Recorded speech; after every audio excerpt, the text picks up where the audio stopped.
It's red. You see? It's red. We're ready to go. I had to come pick her up at work. Abbie Lombardo. So the Ontario Physique Association Provincial Championships, I won the overall title for the bikini category. Thank you. What did your coach say? Miss Bikini Ontario? Yeah. I told you. There it is.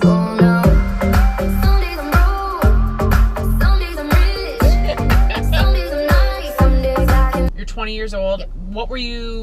Who were you competing against? Like, is there an age category there?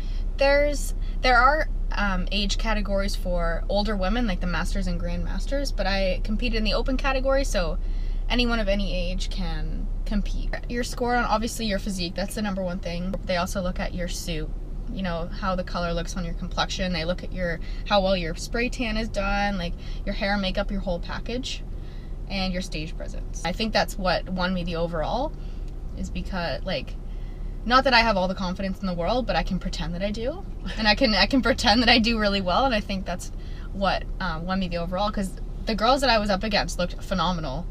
I didn't think that I was winning, to be honest, and like there's another girl particular that I had in mind that I was like, oh, she's got it for sure, like good for her, and then they called my name. I'm like, oh my god, what? Like, yeah, I brought something for us. oh wow. There you go. Okay. Yeah, we can do some weights while we dance. Okay. Abbie.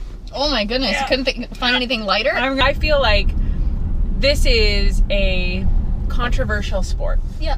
A lot of people feel like it's very selfish and vain to, you know, get up on stage in a bikini and compete to see who looks best, but it's so much more than that. You know, for example, this was my second show, so I looked at the photos of myself from my first show, and I picked out not everything I hated about it, because I worked hard for my body, but like everything that I wanted to improve on. August to March when I started. Yeah. Preparing again. The focus was to be better than I was last time. So it's not so much a vain, selfish sport. I thought it was all about, you know, self-improvement and being better than the girl I was last time. You should open the sunroof. There we go. Oh, this is so heavy. Yeah, this is pretty heavy too. I'm feeling pretty weak. I've interviewed a lot of men and women who do fitness competitions, and I don't think it's a whole lot different than running. I think it's very like individual. Yes. Like you're a very self-driven person, Yeah. right? And I think where the controversy comes often is, you know, we're trying to get away from judging people's bodies and looking this certain way, and when in fact I think it actually breeds like strength, and Yes. like you're not like, you know, the model thin, but No, some I'm people not. would say you're the opposite end of it. Yeah, my mind used to be, you know, in that place where, oh, I need to be skinny, but now, and like I would, you know, restrict food, like restrict myself, and but now my mind revolves around food. I'm like, oh my goodness, when can I eat next? I just had meal 1, when's meal 2? 'Cause I'm not just a pretty girl. It's actually made food and body image is just something more positive for me, because, you know, how could you hate a body that you're working so hard on? Well, I was a synchronized swimmer from the time I was 9, and then my last year of competitive was around 18, and the only reason I stopped swimming was because there was no team to swim on. I absolutely loved it, and I would still be doing it, but in a way I'm glad I'm not, and I found the individual sport because I feel like it's better for my Personality. for my type of personality. You know, doing individual sport, I'm in control of how well I do, and so that's what I love about it. I remember one day I was in 10th grade, so I was gonna be turning 16. I looked in the mirror at myself, and like I wasn't overweight, but I think Michelle knows, like, the Italian culture, like we love to eat. Like, we eat a lot. They're always like, mangia, eat all the time. And so I had a very hearty appetite. I always overate. Wasn't overweight, but I wasn't happy with the way I looked, and I thought I was fat. As most, you know, young teenagers, like teenage girls do. A lot of girls aren't happy with themselves. Yeah. Apparently, like, one night of binge drinking can ruin up to 2 weeks in the gym.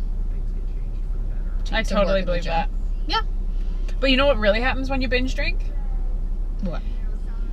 you lose all willpower while you're drunk. And you eat crap. You go to Whistle Stop and get a large poutine and eat it to yourself. Yeah. But I guess what I'm getting at, Abbie, is what are you doing to help? Because you are such a driven person, because you are that perfectionist personality, what are you doing to protect yourself so that you don't succumb to overdoing it? Because I think it would happen really easily in this sport.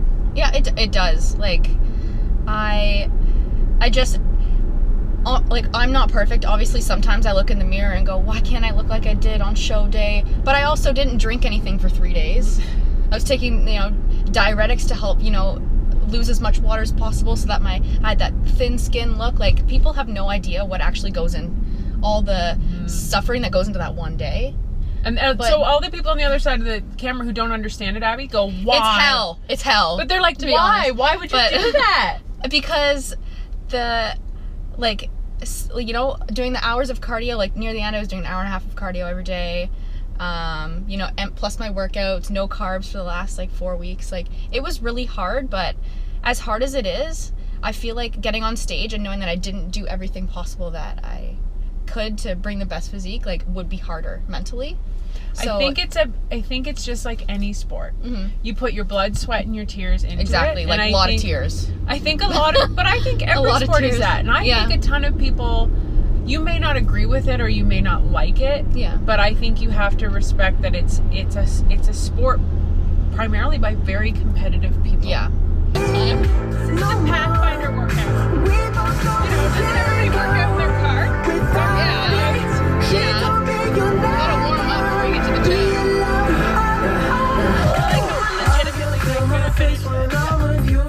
I mean, I said this to myself. I'm like, Abbie, you are not going to that competition going, yes, I want to get 4th place. Like, you're going to win, and whatever happens, happens. If you get 4th, great.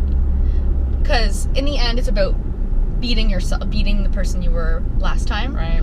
But I go in with that winning mentality. Like, I can win this. Okay. So I turned off the GoPro, and then we were shooting an Instagram story, and Abbie started flexing, and I was like, so could you just do that one more time? Oh, you told me to. Yes. Well, I told her to, but look at that. Oh, now that looks amazing. Like, that's... Oh, the sun's blocking now she's like, no, wrong light. Lighting's not good. That's amazing. That's inspiring, man. That is no ketchup chips on Friday night there. A couple, sometimes. That's what that is. How do your parents feel about this, Abbie?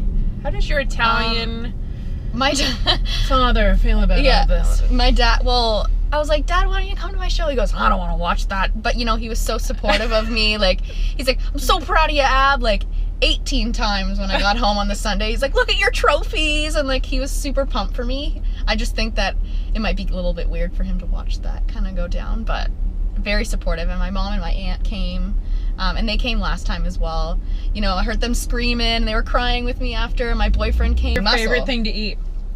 Oh, peanut butter.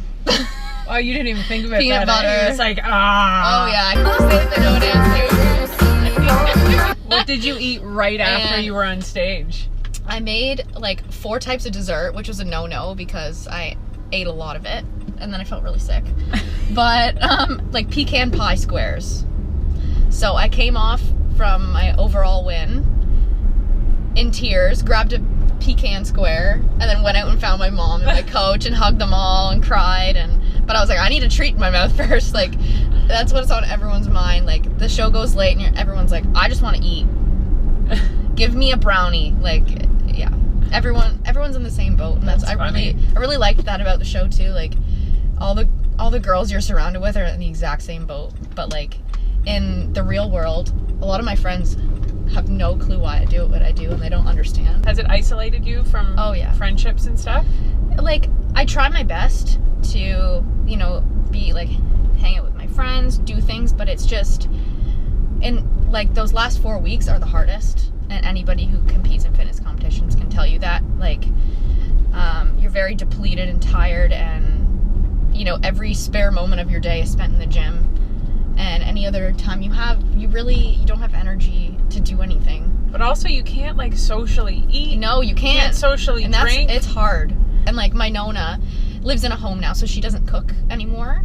But we'll have her over to our house for dinner. Why you not eat? What's wrong? I'm like, it's fine. I'm just gonna have my lettuce and fish. Like, relax. What deep in love, 'cause I know, then I know. Do you even lift, girl? She told me don't worry The odd day. about it. She told me don't. TransCanada Nissan, proud sponsor of MF's Drive-Bys, where satisfied customers are our best salespeople.